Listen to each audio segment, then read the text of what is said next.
ولا تقولوا لمن يقتل في سبيل الله أموات. بسم الله الرحمن الرحيم. ولا تقولوا لمن يقتل في سبيل الله أموات بل أحياء ولكن لا تشعرون. Allah yolunda öldürülenlere ölüler demeyin. Bilakis onlar diridirler. Lakin siz bilemezsiniz. Bakara Suresi 154.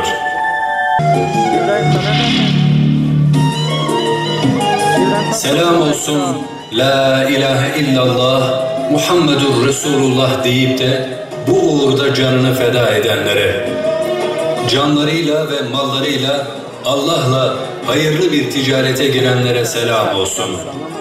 Küfrün belini kıran yiğitlere, belanların, zalimlerin, diktatör ve despotların korkulu rüyası olanlara selam olsun. Selam olsun bir harfi Kur'an için binlerce canını feda etmeye hazır olan yiğitlere. Selam olsun öldükten sonra dünyaya dönüp tekrar Allah yolunda öldürülmek isteyenlere. Selam olsun şehitlerin selefi Habil'e, İzzeti kuşanmış yiğitlerin cennetteki efendisi olan şehit Hüseyin'e. Selam olsun müminlerin iftiharı şehit Sümeyye'ye. Ve selam olsun bu uğurda bekleyen nice müminlere. Ve selam olsun bu uğurda bekleyen nice müminlere. Müminlerden öyle erler var ki Allah'a verdikleri ahde sadakat gösterdiler. Kimi adağını ödedi, canını verdi, kimi de beklemektedir. Onlar ahitlerini hiç değiştirmediler. Ahzab Suresi 23. Şehit Uhud'da müşriklerin karşısında bir Hamza, dünyayı elinin tersiyle iten bir Mus'ab, ömrünün baharındayken savaş meydanına koşup meleklerin yıkadığı bir Hanzala'dır. Ve şehit dar ağacındayken sadakati tercih eden bir Hubeyb'dir. İşte yeryüzünde izzetli bir şekilde şehadete olan aşklarını, canlarını feda ederek ispatlayanlar. Kimi gençliğini, kimisi çocukluğunu, kimisi malını, kimisi evladu iyalini, kimisi makam ve mevkisini, hepsi ama hepsi dünya ve dünyalıkları elinin tersiyle etmişti.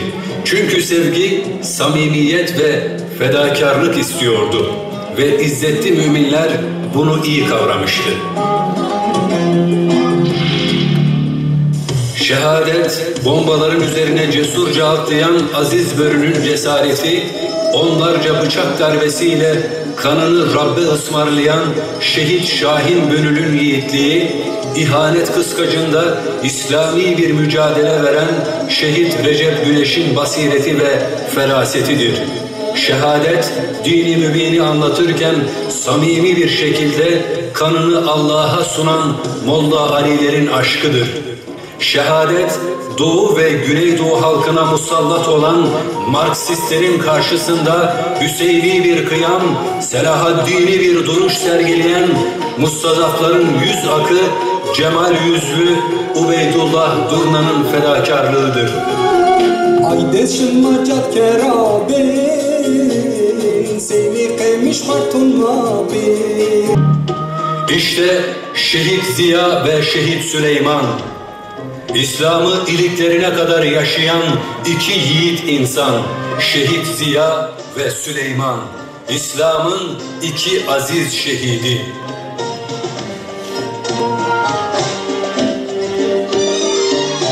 Kafir vakat cenneki Süleyman fiye Makır asker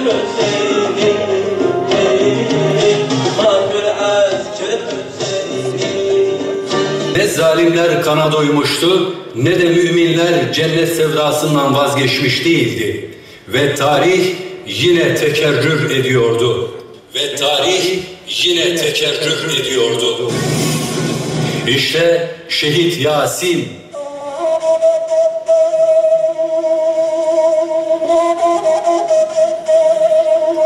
Ah Yasin'im, nasıl da kıydılar sana.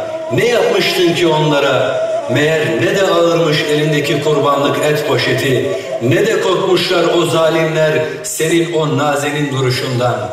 Üzülme sen Yasin'im, poşetler kalmaz yerde. Kapar onu senden sonra bir Yasin, ulaştırır onu o çok sevdiğin fakirlerin evine. Yasin'im, ne de vahşilermiş bu zalimler. Sen görmedin bilirim, Rabbul Alemin henüz al kanının ilk damlasında gözlerini kapatmıştı senin o vahşete karşı. Beden sen, ruhsa biz olduk, çektik acıyı iliklerimize kadar. Ah Yasin'im, nasıl kıydılar ki sana, o hayalı simandan da mı utanmadılar? Gördük be Yasin'im, gördük onların ne kadar zalim, ne kadar acımasız, ne kadar alçak ve ne kadar kindar olduklarını.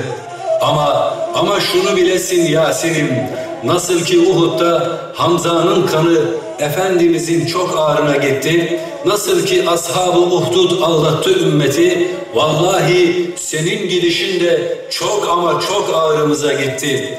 Kanın çok şey anlattı bize, sadece bize değil, tüm insanlığa. Yıktı korku imparatorluklarını, delip geçti zannedilen o kötü zanları ve anlattı cihana mazlumiyeti, dünü, bugünü. Ve kanın ışık tutuyor yarına bir meşale gibi. Ama şunu unutma Yasin'im, kanın ucuz değil, selam sana ey şehit. İşte şehit Hasan, nasıl da masum duruyor öyle.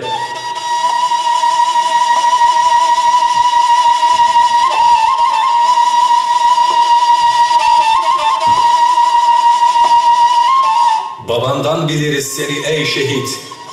Hani demişti ya baban, kurban bayramıydı. Param yoktu kurban kesmeye. Ben de Hasan'ımı kurban verdim diye. Ve düğümlendi boğazımız. Ve düğümlendi boğazımız. Ondan sonra onları böyle bu yaşa getirdim, evlendirdim. Çocuk sahibi oldum. Allah yolunda da param yok ki kurban vereyim. Takbir! Takbir! Allahu Ekber! Allahu Ekber!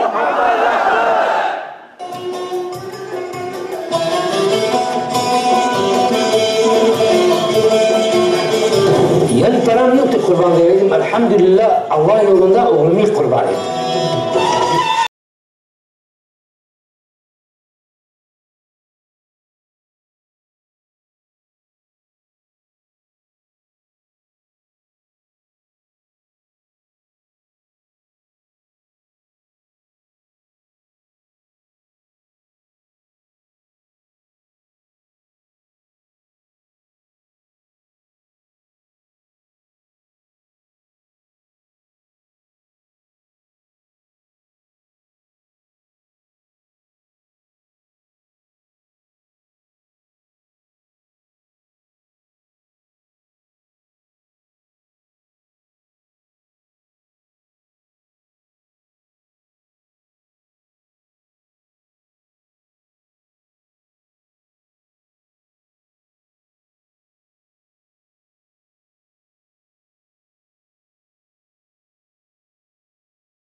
İşte şehit Hüseyin.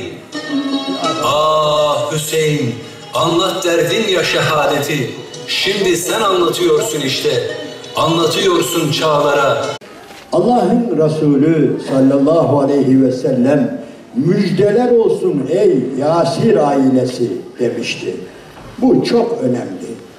Yani cennete gittiğimize dair, şehit olduğumuza dair bu Allah'ın bir tapusu, Resulünün bir senedidir. Biz bugün bu senede, bu tapuya bu belgeye, bu vesikaya şiddetle muhtacız. Öncelikle buna muhtacız. Ölüyoruz. Binlerce insanımız ölüyor. Ama gerçekten Allah yolunda mı? Bazen niyet yetmez. Niyet elbette ibadetlerin başında gelir ama niyet bazen kafi gelmez. Aynı zamanda bir de şeriata uygun bir usulden gitmek gerekir. Onun için biz de istiyoruz ki bizim Allah yolunda öldüğünü zannettiğimiz, bildiğimiz kişiler gerçekten Allah yolunda olsunlar. Bugün en büyük endişemiz budur, kaygımız budur. Onun için bu olaya biraz temas etmek istiyorum. Çünkü biz şundan korkmalıyız, çekinmeliyiz. Allah-u Teala'nın huzuruna bir Müslüman tarafından öldürülerek varmak veya bir Müslümanı öldürerek Allah'ın huzuruna varmak gerçekten çok kötü bir olaydır. Rabbimizden en büyük dileğimiz, ey bizim Rabbimiz bize hakkı hak olarak göster, batılı batıl olarak göster. Hak yolunda ölmeyi bizlere net ve berrak bir şekilde göster ve nasip eyle. Kargaşalardan, kim vurduya gitmekten, Müslüman eliyle ölmekten, Müslüman öldürmekten, la ilahe illallah diyen birisini öldürmekten, la ilahe illallah diyerek öldürmekten, bütün bunlardan ya Rabbi bizleri koru diyoruz. Gelin bir şey öğrenelim. Allah için biz de kılıcımızı, silahımızı kafire, zalime çevirelim. Hiç tereddüt olmayan, evet, kafirliğinde, zalimliğinde hiç tereddüt olmayan, şüphe olmayan kişilere çevirelim.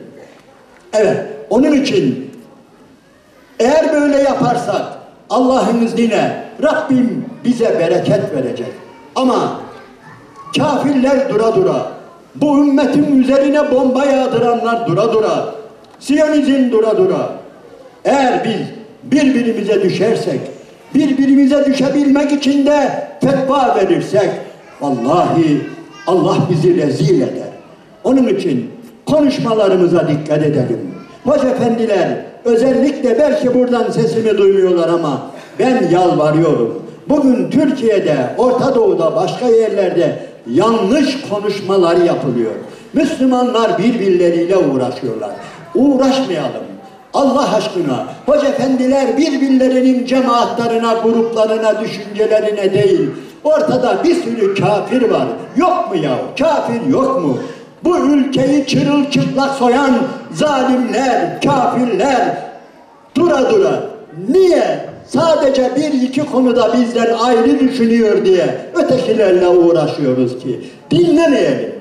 Birbirine düşen hoca efendileri Allah aşkına kapatalım, protesto edelim. Hoca efendi sen ne zaman kafirlerle uğraşırsan o zaman seni dinleyeceğim. Seni şimdi kapatıyorum, seni geçiyorum diyelim. Okumayalım, yazılarını okumayalım.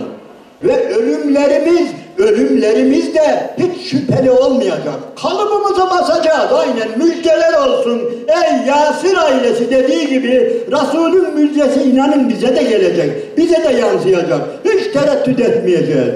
Biz hiç tereddüt etmiyoruz ki zerre kadar benim içimde bir tereddüt var mı bugün? Sizin var mı? Şu Yasin ya bu karambole mi gitti bu çocuk? Yanlışlıkla mı öldü diye var mı içinizde? Daha nasıl ölecek söyleyin. Bir elinde kurban eti, elindeki yüzündeki nuru ve öldürülüş şekline bakın. Elhamdülillah biz böyle ölelim. Biz net ve berrak bir şekilde ölelim. Bulanık ölmeyelim. Ben eğer öleceksem gerçekten bir kafir tarafından, bir zalim tarafından hak dava uğruna öldürülmeliyim. Öyle değil mi? Kâle Rasûlü Sekaleyn, yani cinlerin ve insanların Resulü dedi ki Hüseynün minni ve ene min Hüseyin. Benim çizgim Hüseyin'in çizgisidir. Hüseyin'in çizgisi de benim çizgimdir. Hüseyin'in yolu, Hüseyin'in hakkı hududu, Hüseyin'in gittiği cadde benim caddemdir. Benim caddem de Hüseyin'in caddesidir. Onun için Hazreti Hüseyin gerçekten bu anlamda bu ümmetin sembolüdür. Yani Hüseyin ölmeyi öğretmiştir. Zulmün karşısına dikilmeyi öğretmiştir. Şehadet karambole gelerek ölmek değildir. Şehadet Allah-u Teala'nın bir memlekette ticaret yapması demektir. Birileriyle, bir memleketle Allah'ın ticaret yapması demektir. Kardeşler, bin gönülle gerçekten yani bu anlamda biz bir başka bayram yapıyoruz. Niye? Rabbim bizimle ticaret yapıyor. Rabbim bizim memleketimizde ticarethane kurmuş, bizi hesaba almış, bizi gale almış, bizi muhatap almış, bize cennet veriyor, bizden can alıyor, bizden mal alıyor ve bundan daha şerefli bir olay olabilir mi? Yani burası çok önemli. İnan işin en kötüsü ya bizi unutsaydı, ya bizim ne canımızı ne malımızı isteseydi, hiçbir şey almasaydı, vallahi bundan daha büyük bir tehlike yoktu. Elhamdülillah şu anda Rabbim gördüğümüz gibi yani bu bölgeden daha önce de çok şehitler vardı. Ama işte bugün bu kardeşlerimizi, Fethi kardeşimizi, Cengiz kardeşimizi, Süleyman kardeşimizi, Ziya kardeşimizi ve daha önce nicelerini aldı ve elhamdülillah sevinin ki Allah sizi dikkate alıyor. Allah memleketimizi dikkate alıyor ve Allah sizinle cennet alışverişi yapıyor ve Allah sadece size ahirette cennet değil, bu dünyada da cennet verecek. Bu dünyanın cennete çevrilmesi de bu şehitlerle beraber olur. Abartmıyorum kardeşler. Yani bazıları ya işte konuşurken bazı şeyleri abartıyorsunuz. Evet Hazreti Hüseyin'i andık ama söyleyin Allah aşkına. Şu Yasin'in Hüseyin'den nesi kaldı? Hazreti Hüseyin, Hazreti Bilal. Yani Kur'an'da Allah'ın bize anlattığı şehitler, Ashab-ı Uhdud. Şu Yasin onlardan kalır mı? Bilmem kaç yerinden bıçaklanacak. 3. kattan betonun üzerine fırlatılacak. Üzerinden otomobiller geçilecek. Ve kafası gözü taşlarla ezilecek. Olmadı sonra yakılacak Molotov kokteyline. Ve bizim zalimlerimiz de ötekiler yine oturmuşlar seyrediyorlar. Ve duyduğumuza göre, şahitlere göre bizim zalimler de balkonlardan zılgıt çekiyorlarmış. Yani Allah bunu zayi edecek mi? Yani inanınız Allah yolunda elhamdülillah böylesine net ve berrak şehadetler, alışverişler devam ediyor. Niye devam ediyor? Çünkü Allah bizi seviyor. Allah bize merhametle, muhabbetle bakıyor. Allah sonumuzu hayır edecek inşallah. Çünkü Efendimiz buyuruyor ki mesele ümmeti kemeselil matar. Benim ümmetimin misali yağmur misali gibidir diyor. La yudra evveluha hayrun em ahiruha. Başı mı daha hayırlı olur, sonu mu daha hayırlı olur bilinmez. Bunun anlamı şudur. Benim ümmetim ahir zamanda da aynen böyle asr-ı saadet gibi dönemler yaşayacak. Müjdeler olsun, bu beleşten değil. Bakın bedelini ödemeye başladık. Allah'a bedelini ödemeye başladık. Allah-u Teala bizimle bu ümmetin ahir zamanında böyle güzel eylemesi için alışveriş yapıyor elhamdülillah. Allah bizim elimizde Müslümanları ıslah eylesin. Allah bizim davetimizde, bizim çalışmalarımızda Müslümanların birbirlerine çektiği kılıçları kınlarına koydursun. Kafirlere yönetsin Allah bizim elimizde. Bizim çalışmamızda, bizim okumamızla, yazmamızla, koşturmamızla Rabbim bu ümmeti ıslah eylesin. Bizde de yanlışlıklar varsa bizden de gidersin bunları. Hakkı net ve berrak bir şekilde görmeyi ve göstermeyi bizlere nasip ve mesele eylesin. Allah'ın selamı, rahmeti, bereketi üzerinize olsun. Senin gücün ve kudretin her şeye yeter. Sen Rahimsin, sen Rahmansın, sen Kahharsın, sen Züntikamsın, sen mümin ve mazlum halkın yegane sahibisin. Sen bu İslam düşmanlarını, hainleri, işbirlikçi ve despotları kahru perişan eyle. Allah'ım, İslam düşmanları evlerimize, binalarımıza, mahallelerimize, şehirlerimize, memleketimize, İslam ümmetine nemelazımcılığı, ümitsizliği, ihtilafı, kan ve gözyaşını soktular. Her tarafı yakıp yıktılar. Müslümanların vahdetini bozmak için yıllarca projeler ürettiler. Projeler yaptılar. Biliyorlardı ki ümmetin paramparça olması onların ömürlerini uzatıyor. Müslümanlarda bir ümitsizlik oluşturdular. Bir korku ve endişe oluşturdular. Ya Rabbena, sen bunların ömrünü kısalt. Bunlara fırsat verme. Rabbimiz bizi ümitsiz kılma. Bizi şuurlu, birbirimizle kaynaşmayı, birbirimizi sevmeyi, birbirimize kenetlenmeyi sağla.